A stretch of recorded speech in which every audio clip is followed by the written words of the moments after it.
Well, thank you very much. Firstly, let me commend all the earlier speakers for articulating very excellently, also to posit that this is a welcome development in terms of the bill proposed and the stages it has passed in the Senate and in the National Assembly.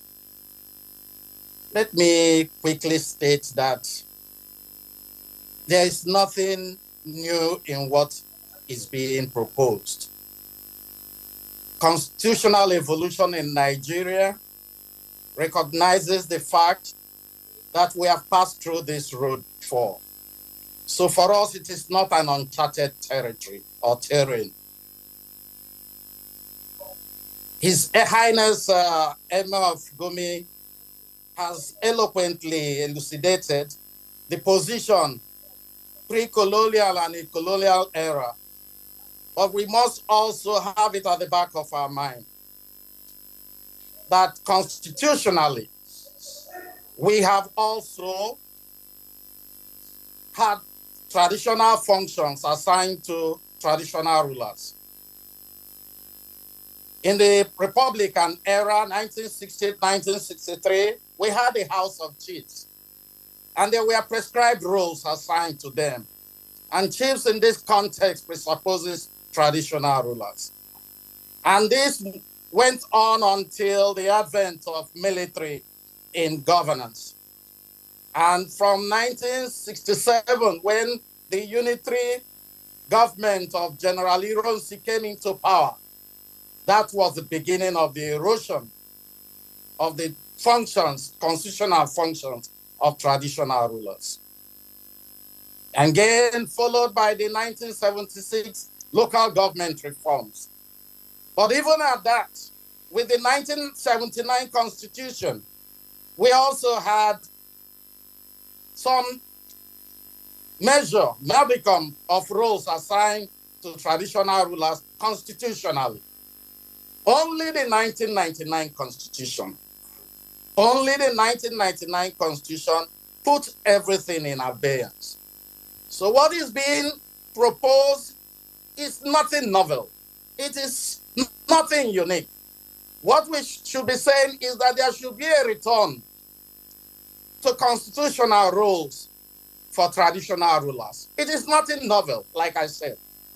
And I believe that from 1999 till date, we have seen the relevance, the significance, the importance that the traditional institutions have played in maintaining the balance as far as the governance structure of this country is concerned.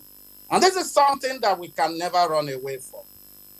All that should be before us is how do we maintain this balance? In the light of the fact that we have the local government council as the third tier of government, wherein lies the roles for the traditional rulers. Are we going to have them again as we had them in the 60s, as a house playing legislative functions as well? Or do we need to carve out a special role for them, wherein they can also exercise a modicum of both legislative and executive powers? To say that we should have constitutional role, for me, it should not be restricted to our advisory capacity. It should go beyond that. There should be a constitutional imprimatur in what is being done by traditional rulers, because the country seems to have recognized the fact that they are playing a very wonderful role in trying to stabilize the polity, trying to ensure that peace reigns all over the country.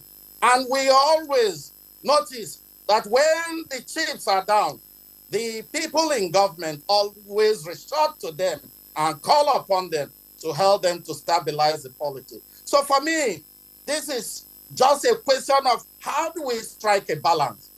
And I believe that it is not just striking a balance, it is ensuring that something fundamental is achieved through this bill so that we set up exactly what we're asking for, a constitutional role So for me, what before us is to work out the modalities. Whether there should be a constitutional role or not, it's not the question. Because for me, the answer is purely in the affirmative. There should be constitutional role. If not, if not, if not, then people may think that they are laboring in vain and they may not commit themselves totally to the functions that has been ascribed to them, and they cannot continue to function the way they are functioning as custodians of the culture of their people, the values of their people, and also custodians of the environment in which they found themselves. So for me, let us work out the modalities and see how we can take it further by trying to strike this balance as the need arises. Professor